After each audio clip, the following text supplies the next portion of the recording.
news. Breaking news. Breaking news. Côte d'Ivoire, deuxième journée pour le 27e congrès de l'Union postale universelle, UPU, Abidjan 2021. Merci de rester sur CNN. Breaking news. Breaking news. Cette deuxième journée de travail du mardi 10 août 2021 était consacrée à la conférence ministérielle en présence des deux chefs d'État du gouvernement malien et ivoirien. L'honneur de la première prise de parole, comme pour dire Akwaba au Premier ministre du Mali, son Excellence Choguel Maïga. Le virage numérique doit permettre de repositionner en le dynamisant le secteur postal tout en offrant des solutions innovantes et avantageuses aux conditions africaines. Je voudrais, mesdames et messieurs, terminer en me félicitant de l'initiative de la conférence des postes des États d'Afrique de l'Ouest d'organiser en marge de notre congrès des activités artistiques, culturelles et artisanales pour faire de ce 27e congrès de l'Union postale universelle une fête postale et une vitrine de la richesse et de la diversité de la culture africaine.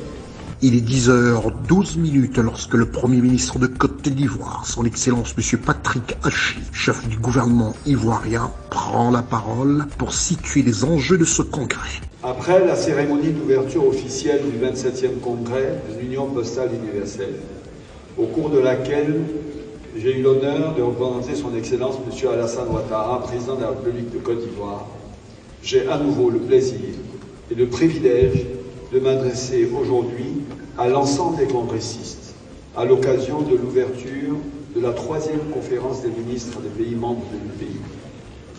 Ainsi, après les conférences de Doha en 2012 et d'Istanbul en 2016, la conférence ministérielle d'Abidjan offre l'opportunité d'associer pleinement les 192 États membres à travers les ministres chargés de la Poste et les plénipotentiaires aux réflexions relatives à l'avenir du secteur postal et à l'élaboration des stratégies postales mondiales. C'est pourquoi je tiens à remercier et à féliciter toutes les parties prenantes de cette initiative, avec bien sûr à leur tête le président du conseil d'administration de l'UPU et le président du conseil d'exploitation, ainsi que la direction générale du bureau international, sans oublier tous les États membres qui ont cru à cette belle initiative et y ont adhéré sans réserve. Excellences, Mesdames et Messieurs, pour ce congrès stratégique pour l'ensemble des postes mondiales, après le choc planétaire de la pandémie Covid-19 d'une part et la digitalisation des économies et des échanges d'autre part, la présente conférence des ministres offrira aux 3 principaux acteurs du secteur postal, à savoir les États, les régulateurs et les opérateurs, l'opportunité d'écrire ensemble la prochaine stratégie mondiale de la Poste. Elle constituera ainsi la feuille de route pour le prochain cycle quinquennal 2021-2025. Cette stratégie, dite stratégie postale d'Abidjan, devra se nourrir des grandes attentes de la communauté postale mondiale, des États, mais aussi évidemment des utilisateurs, clients particuliers et entreprises, petites ou grandes. Elle se doit de créer les conditions pour de meilleures performances pour les postes d'Afrique et du monde entier et de réduire la fracture postale entre les pays industrialisés et les pays en développement, entre le Nord et le Sud. Ainsi, un pan essentiel de l'histoire à venir de notre organisation commune s'écrira dans un contexte très singulier à partir d'Abidjan. C'est donc sur ces mots, Mesdames et Messieurs les ministres, honorables délégués, tout en vous souhaitant un agréable séjour en Côte d'Ivoire, que je déclare ouvert les travaux de la conférence des ministres du 27e congrès mondial de l'UPU, le congrès d'Abidjan et le congrès de l'Afrique. C'est alors qu'une photo de famille a symbolisé cette deuxième journée de travail pour laisser place aux travaux des congressistes. L'équipe de CNN a recueilli quelques impressions des congressistes venus du Niger, du Cameroun et bien sûr de Côte d'Ivoire. Le Covid a eu pour conséquence de perturber énormément le réseau postal. Vous savez, Au tout début, il y a eu des mesures de confinement général et qui ont eu pour conséquence donc de faire en sorte que l'acheminement du courrier ne puisse pas se faire de façon normale. Alors, ce qu'il faut dire, le Covid ou la Covid, selon, est une pandémie, j'allais dire, qui n'a épargné aucun secteur d'activité. La Poste, dont l'activité est essentiellement donc tournée vers les services logistiques, bien évidemment, fait partie, je pense, en première ligne des structures qui ont été fortement perturbées par l'avènement de la Covid-19. Indéniablement. Notamment donc avec tout ce qu'il y a eu comme restrictions, comme perturbations au niveau de la chaîne logistique aérienne qui est censée assurer le transport des lettres et des colis confiés à la Poste. Il va de soi que donc on enregistre sur l'ensemble du réseau postal international des perturbations qui se sont traduites en termes de délai, notamment dans la délivrance des différents biens confiés aux acteurs postaux. L'impact de cette pandémie sur le secteur postal est varié. Il y a eu d'abord du négatif parce que c'est l'effet de panique, de psychose et de peur. Les triple P ont également entaché le secteur postal.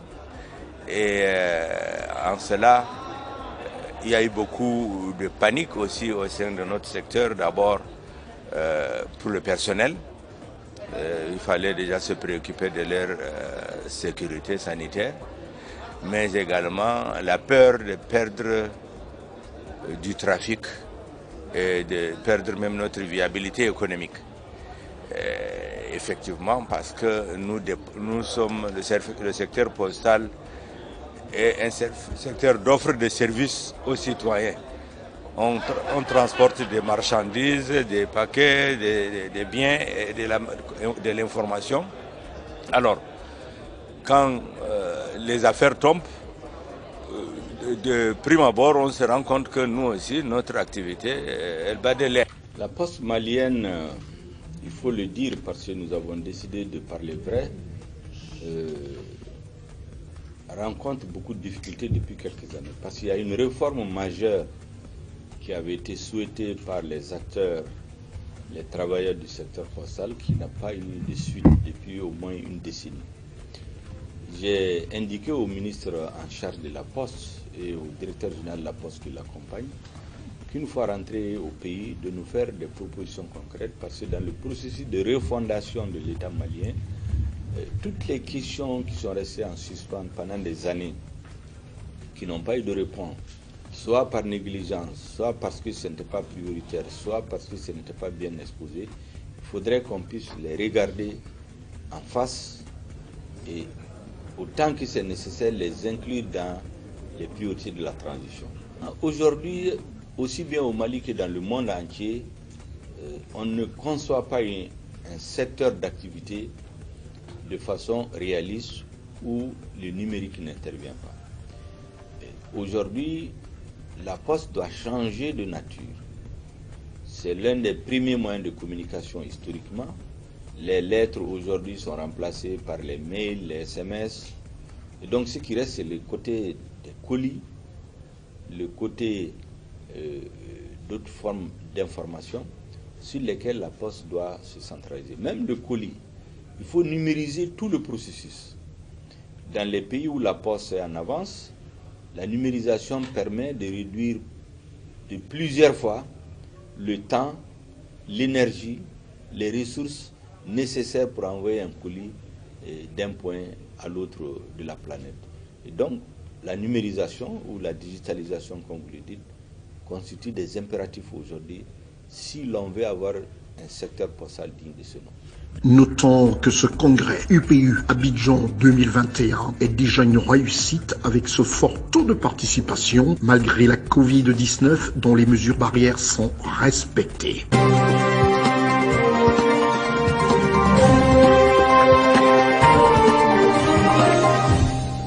La troisième journée du 27e congrès de l'Union postale universelle, UPU, était consacrée aux affaires générales et politiques. La séance ouverte depuis 9h30 dans la langue de Shakespeare ne souffrait d'aucune incompréhension, les mesures de traduction étant prises pour une compréhension par tous les congressistes. Il est 10h lorsque le modérateur introduit M. Roger Adom, ministre de l'économie numérique, des télécommunications et de l'innovation. S'en est suivi l'intervention de M. Souleymane Diakité Koti, nouveau président du 27e congrès de l'UPU.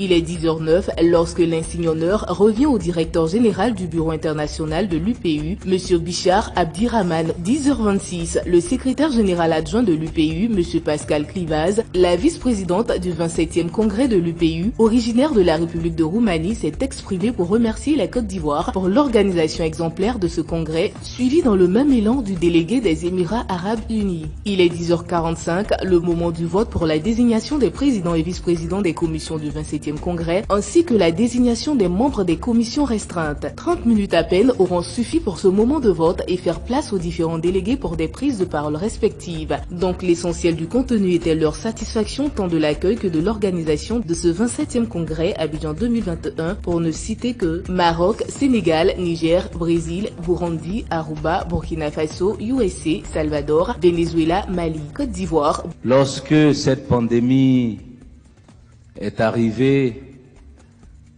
nous avons vu ces mêmes partenaires et pays commencer à écrire des choses extraordinaires sur ce congrès que toute l'Afrique attend depuis 87 ans. Comme si la Côte d'Ivoire était responsable de cette pandémie mondiale. Et nous sommes allés jusqu'à dire que l'endroit le plus sécurisé, le plus convenient pour les délégués du monde de se retrouver est la destination Côte d'Ivoire.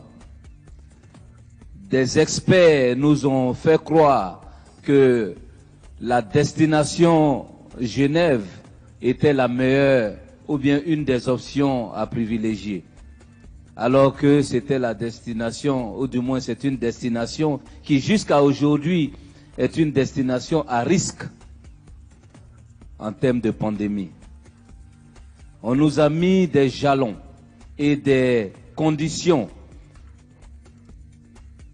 d'évaluation pour nous permettre d'être éligibles à l'organisation du congrès. Mais Monsieur le Président, je suis un peu long parce que je voudrais rappeler à la communauté internationale que la République de Côte d'Ivoire a été désignée par un congrès souverain et la résolution C30 à Istanbul n'avait jamais parlé de nous donner l'organisation du congrès à moitié. Nous sommes allés très loin dans nos erreurs à appeler un conseil d'administration extraordinaire pour des sujets que nous pouvions débattre dans un esprit de fraternité et de consensus. Et contre toute proposition des pays qui sont prêts à la discussion et à la diplomatie, on nous a embarqués dans un conseil d'administration extraordinaire de suicide, où on a organisé des élections qui ont vu le boycott de tout un continent. C'est le lieu pour moi de saluer la solidarité de toute l'Afrique et des autres pays partenaires qui ont vu que c'était une élection de mascarade. Et, Monsieur le Président, vous excuserez les mots forts que j'utilise, parce que c'est justement pour éviter que nous avancions dans ces situations que nous avons accepté encore une fois, au nom du respect, de la fraternité et de la solidarité postale, de partir dans des salles pour avoir des négociations. Parce que lorsque des pays ont introduit la proposition de se réunir à Genève ou d'avoir un autre bureau de vote à Genève, c'était une insulte pour la Côte d'Ivoire, une insulte pour l'Afrique. Parce que le congrès, 27e congrès, est organisé pour adopter la stratégie postale d'Abidjan, non pas la stratégie postale d'Abidjan et Genève. Et le renouvellement du management avec la validation de quelques sujets critiques et importants pour la bonne marche de l'industrie postale mondiale. 12h07 sonne la fin des travaux de la matinée pour une reprise à 14h. Les équipes de reportage de CNN, aux côtés de Madame Adja Sano, ministre de la Poste et de l'économie numérique du Burkina Faso, du chef de la délégation du Maroc, du régulateur postal du Mali.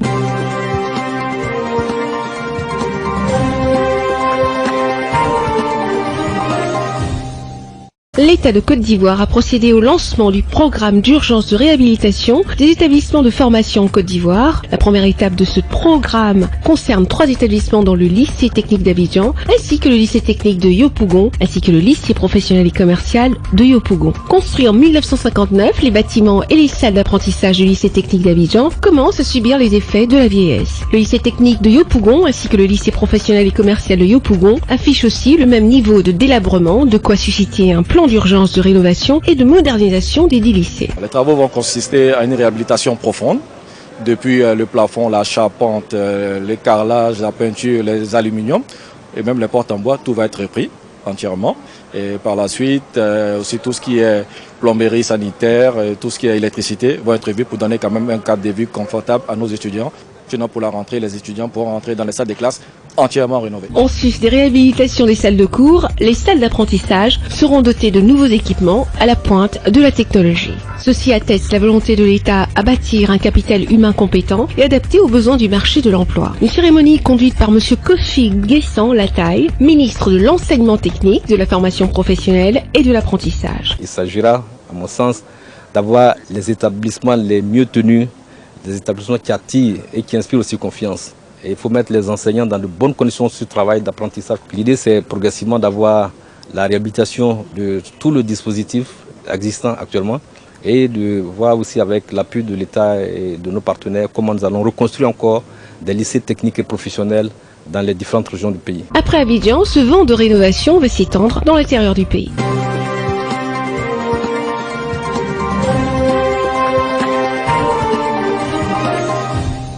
Le Cameroun a lancé une consultation nationale pour échantillonner les points de vue des femmes en vue du processus d'élaboration du protocole sur les femmes africaines dans le commerce. La consultation, qui vise à dynamiser et favoriser la participation des femmes à l'accord de libre-échange continental africain, a été lancée ce jour à Yaoundé. L'exercice a été conduit par la ministre de l'autonomisation des femmes et de la famille, le professeur Marie-Thérèse Abena Ondoa, en présence des représentants du programme des Nations Unies pour le développement ainsi que ceux de l'ONU Femmes. Le coordonnateur résident des Nations Unies, Mathias Nab, a souligné l'importance des femmes entrepreneurs dans le développement de l'économie. The importance of this consultation exercise is to gather viewpoints from women entrepreneurs nationwide and across many African countries that will inform the protocol that is supposed to be for trade and women in trade.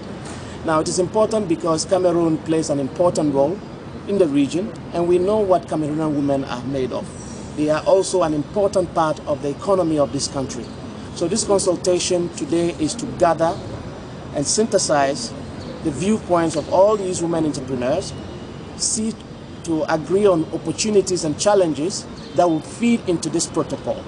It is my expectation that we'll be able to come out of today noting that both UN Women and UNDP are leading the process of the consultations. UN Women is doing an online, region-wide, nationwide online survey.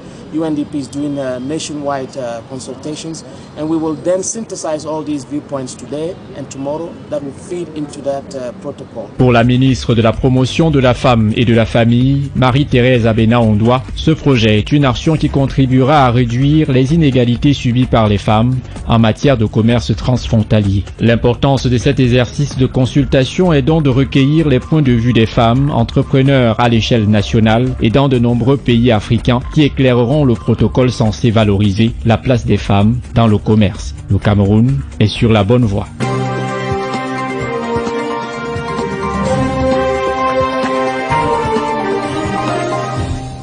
Le ministre du Budget, M. Moussa Sanogo, a visité la salle de contrôle du système vidéo sur Télédouane à Abidjan. Il permet de suivre l'activité à la frontière est de la Côte d'Ivoire depuis Abidjan. Des images du poste douanier de Takikro, de Niablé et Noé à la frontière est de la Côte d'Ivoire, reçues et visionnées en temps réel à Abidjan dans la salle de contrôle du système vidéosurveillance logée à la direction des régimes économiques des douanes. Un dispositif piloté par la Direction générale des douanes de Côte d'Ivoire avec pour mission de veiller à la régularité des opérations sur le terrain. Ici, nous avons un échantillon du passage du véhicule.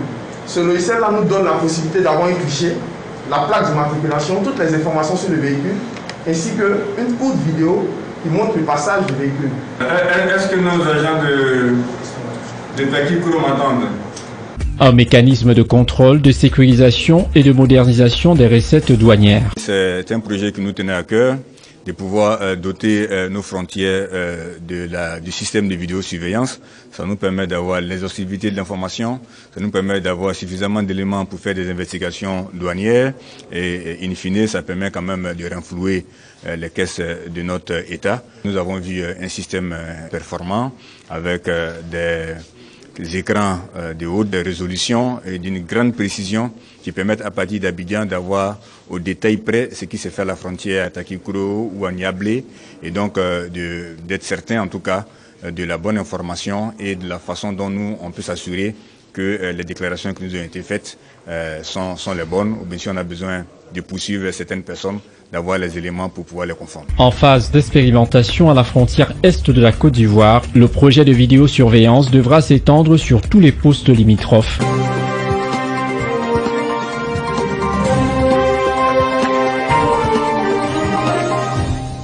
Les résultats des années 2018 et 2019 affichent des comptes courants déficitaires, respectivement 777,6 milliards, soit 3,6% du PIB, et 992 milliards, soit 4,4% du PIB. C'est la quintessence de la session du Comité technique national de la balance des paiements du 4 août 2021. Ces déficits trouvent leur explication ce jour à Yaoundé au Cameroun, dans les propos du ministre camerounais des Finances, Louis-Paul Motazi. Face aux conséquences néfastes de ces différents chocs sur notre économie, le Cameroun s'est engagé il y a 3 ans dans un programme économique et financier appuyé par la facilité élargie de crédit du FMI. Ce programme, dont les résultats ont été globalement satisfaisants, sera suivi par un nouveau programme qui vient d'être conclu pour la période 2021-2024 et qui intervient au moment où le Cameroun amorce la mise en œuvre de la stratégie nationale de développement 2020-2030.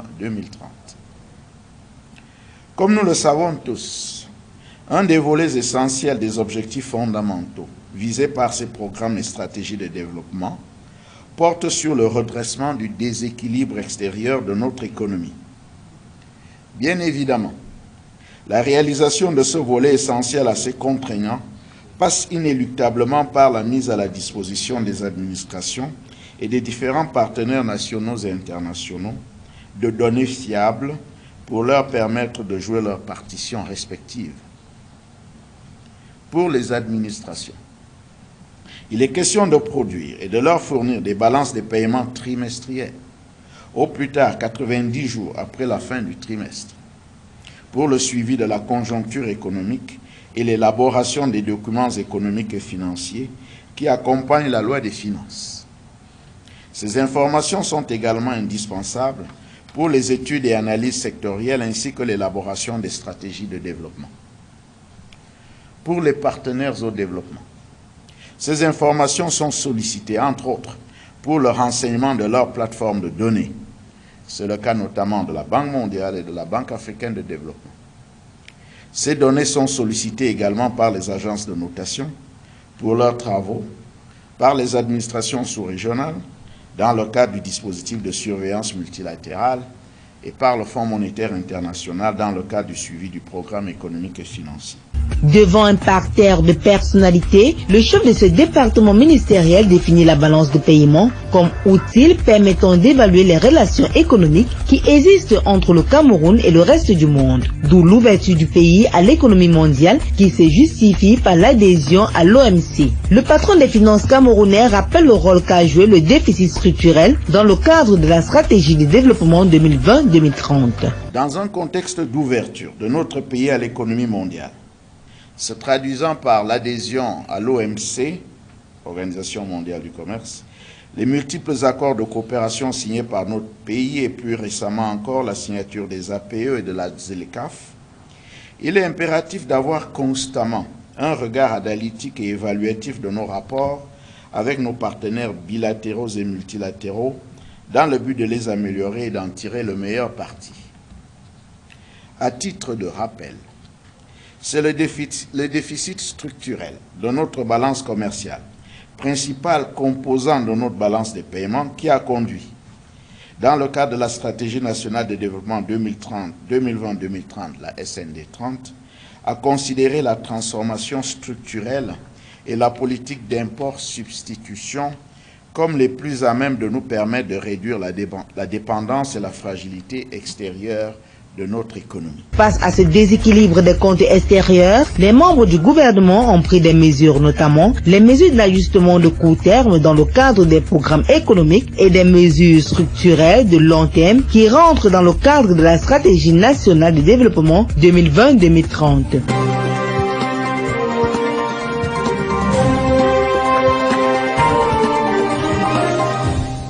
Le ministre du Contrôle supérieur de l'État a organisé ce jour à Yaoundé, avec l'appui du PACI, projet d'amélioration de la surveillance de l'industrie extractive en Afrique francophone subsaharienne, un atelier de formation sur le contrat de vente des produits miniers et la formation des prix des métaux. Une séance de formation dédiée aux parties prenantes institutionnelles dans la surveillance du secteur minier, conduite par Mba Atcharose Funundam, ministre délégué à la présidence de la République chargé du contrôle supérieur de l'État, et Alfred chef du projet PACI, en présence des formateurs et de plusieurs autres personnalités. L'objectif de cette formation est de renforcer les capacités des institutions de surveillance, l'application et l'audit des cadres légaux et administratifs incluant les systèmes et mécanismes permettant de rendre les bénéfices tangibles provenant de l'industrie extractive au profit des populations. Comme je dis dans mon discours, également dans le discours du ministre, l'objectif de cette activité de formation qui démarre aujourd'hui, c'est de renforcer les capacités de ce qu'on appelle les parties prenantes externes institutionnelles du contrôle supérieur de l'État, c'est-à-dire les ministères en charge tous les ministères en charge du secteur minier, le secteur extractif, les parlementaires, les organisations de la société civile, etc., etc., dans un domaine important, c'est-à-dire le domaine du contrat de vente. Comment le contenu d'un contrat de vente, comment discuter un contrat de vente, également la fixation des prix. L'objectif, c'est de les outiller à pouvoir mieux discuter avec ceux qui seront en face maintenant au Cameroun, ceux qui viendront. Parce que vous savez, actuellement, quand on voyait le secteur minier au Cameroun, c'est toujours au niveau artisanal. L'exploitation, c'est toujours au niveau artisanal et de temps en temps, c'est mécanisé.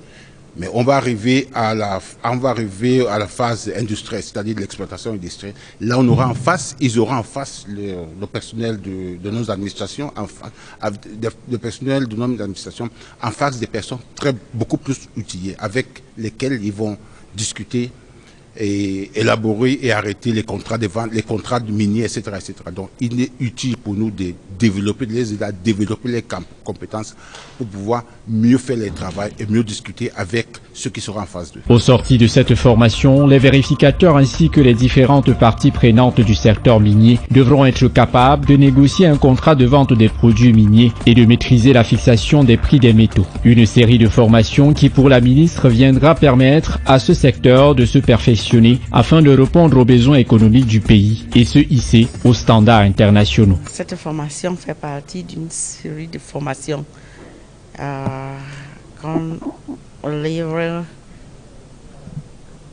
pour les vérificateurs, pour les organisations de la société civile nationale, pour les parties prenantes institutionnelles qui sont chargés de la surveillance du secteur de la gestion du secteur minier. Et cette formation nous est donnée par PASI, qui est le projet de l'amélioration de la surveillance de l'industrie extractive. Et le PASI, ce projet qui est coiffé par les Canadiens, est dans sa 6e année. Et on constate que dans cette sixième année, on peut d'ores et déjà dire qu'ils ont beaucoup fait pour former nos vérificateurs, pour former nos organisations de la société civile nationale et pour former nos parties prenantes institutionnelles. Et on peut dire sûrement qu'ils ont bâti une infrastructure de formation très solide des vérificateurs. Ils ont aussi formé des vérificateurs et ils nous ont permis de disposer des outils de vérificateurs de façon que ils sont en train de vouloir faire à ce que le secteur minier devienne un vecteur de développement dans l'Afrique subsaharienne.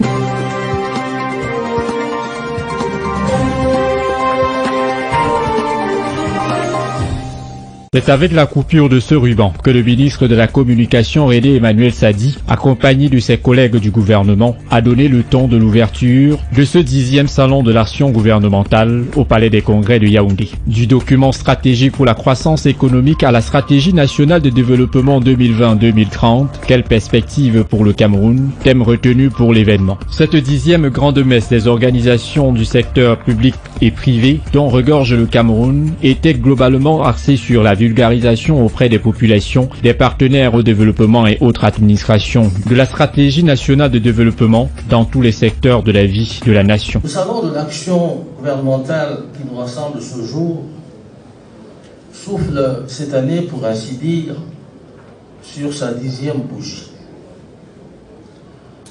Cela fait en effet une décennie que ce projet a été porté sur ses fonds baptismaux, avec pour ambition d'offrir une plateforme interactive permettant de présenter aux populations les grandes actions menées par le gouvernement de la République, leur donnant ainsi l'occasion d'évaluer les résultats atteints en cohérence avec les objectifs de développement stratégique de l'État. Comme toute entreprise novatrice de cette envergure, les débuts du SAGO n'auront pas été les plus aisés. Mais d'année en année, l'organisation du SAGO n'a cessé de s'améliorer, bénéficiant au fur et à mesure de sa progression d'un meilleur accompagnement des pouvoirs publics. D'édition en édition, la timidité observée à ses débuts dans l'adhésion populaire et la participation des administrations et autres organismes publics a fait place à un engouement perceptible des différentes parties prenantes. Au point qu'aujourd'hui, ce rendez-vous annuel de la projection de l'action gouvernementale dans l'espace public est en passe de devenir, 10 ans après, une véritable institution dans l'univers événementiel national, voire international. Pour le ministre de l'économie, de la planification et de l'aménagement du territoire Alamine Ousmane, le salon de l'action gouvernementale est un événement dont la vocation vise le développement économique du Cameroun à travers la valorisation de tous les secteurs d'activité. Pour revenir au thème qui a été retenu dans le cadre de cette 10e édition du salon de l'action gouvernementale, je dois rappeler qu'en matière de planification stratégique, option prise par notre pays en 2009, un adage revient constamment. Il dit ceci: If you fail to plan, you plan to fail. If you fail to plan, you plan to fail. We are not planning to fail. Ainsi, sous la très impulsion du chef de l'État, pour garantir le succès à nos politiques publiques, le Cameroun s'est doté en 2009 d'une vision de développement à l'horizon 2035 avec pour ambition d'être un pays émergent, démocratique et uni dans sa diversité. Ce sujet a occupé la place de choix lors du discours d'investiture.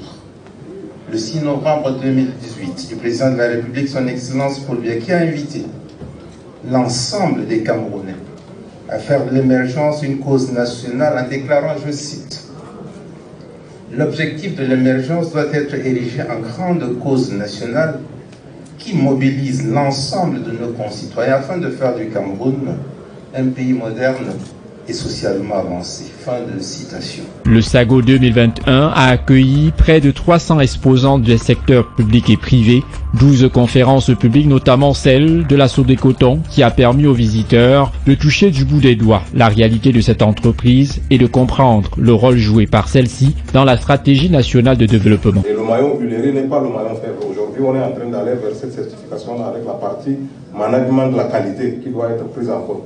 Donc la partie huilerie, si on s'en tenait qu'à elle, on aurait pu être certifié depuis au moins 2 ans. Donc en fait, ça veut dire que ce produit ne pose pas de problème en termes de normes internationales par rapport à la qualité et à la consommation humaine. Donc au niveau durabilité de l'agriculture, je voudrais, de l'activité de la Sodecoton, je voudrais juste mentionner que depuis plus de 25 ans, à travers un partenariat avec l'État, la Sodecoton accompagne les producteurs pour le développement durable. Et cela se traduit par des actions permettant de faire de la lutte anti-érosive qui ont pu toucher au moins 300 000 hectares de la zone cotonnière. On a pu faire planter ou régénérer de la ressource ligneuse entre 8 et 9 millions d'arbres ont été plantés ou régénérés. La production de fumure organique dont on peut parler, Dr Mamoudou, couvre aujourd'hui minimum 70 000 hectares chaque année. La forte délégation conduite par le ministre de la Communication s'est ensuite rendue dans les différents stands afin de découvrir les différents produits et services mis à la disposition des populations. Un geste apprécié par les exposants. Vous avez suivi tout à l'heure le ministre qui a fait l'exposé, le MINEPAC, a expliqué que la stratégie nationale de développement concerne tous les citoyens camerounais.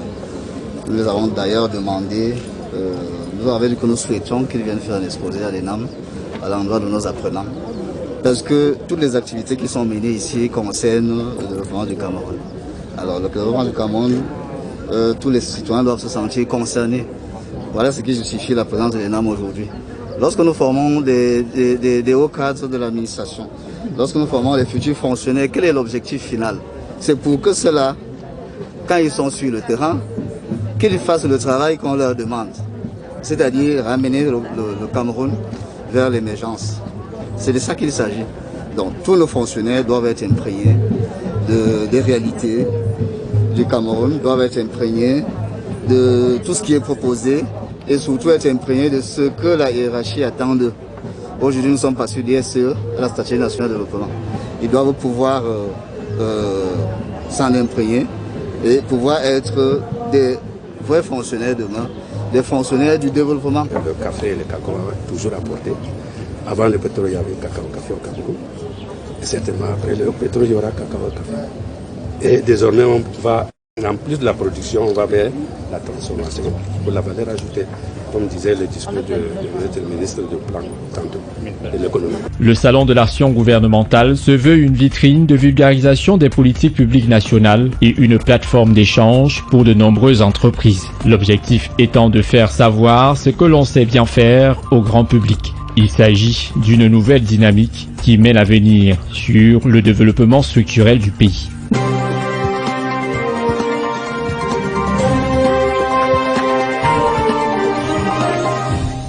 C'est une salle bondée de hautes personnalités qui nous accueille ce jour à l'hôtel Hilton de Yaoundé au Cameroun. Normal, c'est la tenue de la 9e session du comité de pilotage de la plateforme de dialogue sur les finances publiques. Pour lui, Paul Motazé, ministre des Finances, par ailleurs président du dit comité, cette rencontre se tient à un moment crucial pour les finances publiques du Cameroun. Mais des résultats satisfaisants obtenus permettent de booster la confiance de l'Union européenne vis-à-vis du pays. Cette session du comité de pilotage de la plateforme de dialogue sur les finances publiques se tient à un moment crucial pour les finances publiques du Cameroun. Un peu plus d'un mois après une sortie fructueuse de notre pays sur le marché des eurobonds, où a été réussie l'émission de 450 milliards de francs CFA destinés au rachat de l'eurobond de 2015. Cette assise se tient également une semaine après l'approbation par le Conseil d'administration du Fonds monétaire international d'un nouvel accord triennal avec le Cameroun, soutenu par la facilité élargie de crédit et le mécanisme élargi de crédit pour un montant de 375 milliards de francs CFA, dont un premier décaissement de 96 milliards. Ces succès indiquent sans aucun doute la confiance que la communauté internationale continue à accorder à notre pays, qui, malgré le contexte difficile marqué par la pandémie du coronavirus, travaille sans relâche pour se maintenir sur la voie de l'émergence.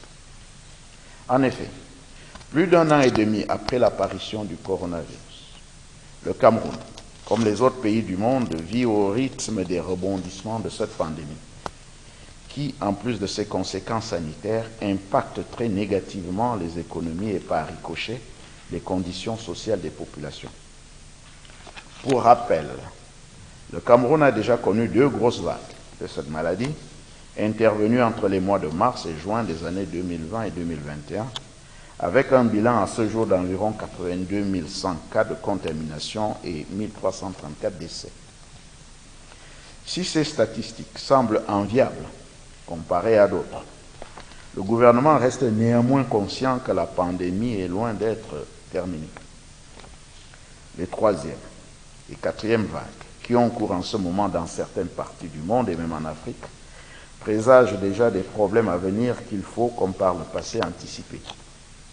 Sont dedans plus que de nouveaux variants, à l'instar de celui dénommé Delta, plus contagieux et plus mortel, devrait être de la partie. La revue de la mise en œuvre du plan global de réforme de la gestion des finances publiques 2019-2021 et du plan opérationnel annuel 2021, une présentation bien détaillée ont permis aux partenaires du développement et ceux de la société civile présents de comprendre la gestion de cet octroi de l'Union européenne. Conformément aux engagements pris par le gouvernement lors de la création du compte d'affectation spéciale Covid-19, les rapports d'audit et d'activité attendus au terme de l'exécution des fonds sont progressivement produits, bien qu'avec un retard induit par l'environnement particulier dans lequel les dépenses ont été effectuées. À ce jour, le rapport d'exécution du compte d'affectation spéciale Covid-19 a été élaboré et publié par le ministère des Finances, tandis que les audits ont été conduits ou sont en cours par les institutions en charge de l'audit et du contrôle au sein de l'État. Mesdames et messieurs, dans un environnement de crise, les parties prenantes de ce comité n'ont ménagé aucun effort pour continuer à être à la hauteur des objectifs qui leur sont assignés.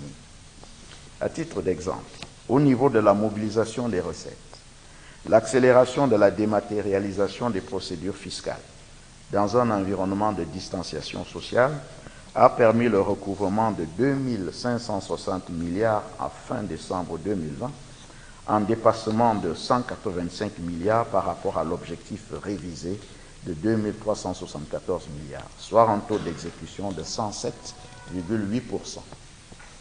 Par ailleurs, les mesures de contraction des dépenses ont été maintenues et renforcées, d'où une exécution de 4 363 milliards pour une prévision révisée de 4 409 milliards, soit un taux d'exécution de 99%. Cet impact positif des mesures de réforme sur nos finances publiques nous détermine, malgré les contraintes inhérentes à la période, à continuer à poursuivre les actions entreprises depuis quelques années, notamment dans le cadre de la transposition des directives du cadre harmonisé de gestion des finances publiques de la CEMA. Au thème de la revue de la mise en œuvre du plan qui constituait un des points saillants de cette réunion, l'ambassadeur et chef de délégation de l'Union européenne a avant tout rappelé le but de l'octroi de cette facilité avant de s'appesantir sur son objectif. C'est un honneur et un plaisir pour moi, et pour moi en particulier, puisque comme vous l'aviez gentiment souligné, Excellence, c'est ma première rencontre. C'est pour nous un vrai plaisir de participer à l'ouverture de cette 9e rencontre de la plateforme de dialogue sur les réformes des finances publiques au Cameroun. Après une année marquée par la pandémie, qui nous avait empêché de tenir notre réunion à mi-parcours en 2020, je me réjouis que nous puissions nous réunir à nouveau régulièrement, retrouver notre dynamisme et renforcer ainsi la qualité de notre dialogue et partenariat.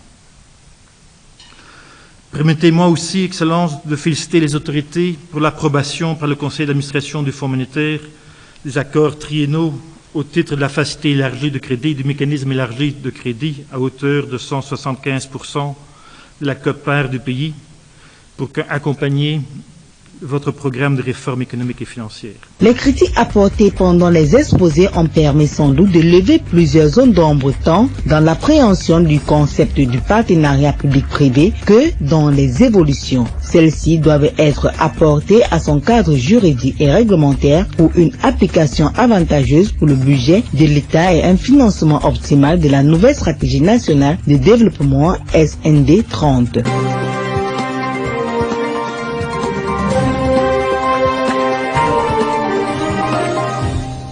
Lors d'une conférence de presse accordée aux professionnels de médias, le maire de la ville de la cité capitale, Luc Messia Tangana, a informé l'opinion sur les différents chantiers achevés qui font déjà à ce jour rayonner la ville de Yaoundé. Il a aussi et surtout présenté les différents travaux en cours dans la ville. Il s'agit entre autres de l'aménagement et de la réhabilitation des trottoirs, des grands axes routiers, l'aménagement des espaces verts et de loisirs, de la construction des points de forage à titre décoratif dans les grands carrefours de la ville, le retrait des malades mentaux dans les rues et leur prise en charge, le retrait des véhicules de transport vétustes en circulation pour ne citer que cela. Pour le maire de la ville, il est question d'embellir davantage la ville avant le début de la Coupe d'Afrique des Nations Total 2021 qui se jouera sur le sol camerounais d'ici quelques mois. Le budget de la communauté urbaine de Yaoundé pour l'exercice budgétaire 2020 s'élevait à la somme de 35 milliards 631 millions 146 522 francs CFA. Son exécution se présente ainsi qu'il suit. 20 milliards 861 millions 125 906 francs CFA de recettes recouvrées, soit un taux de réalisation de 58,51%, tandis que les dépenses se chiffrent à 14 milliards 898 millions 743 717 francs CFA, soit un taux de réalisation de 41,81%. Ces résultats laissent apparaître un excédent budgétaire de 5 milliards 962 382 189 francs CFA.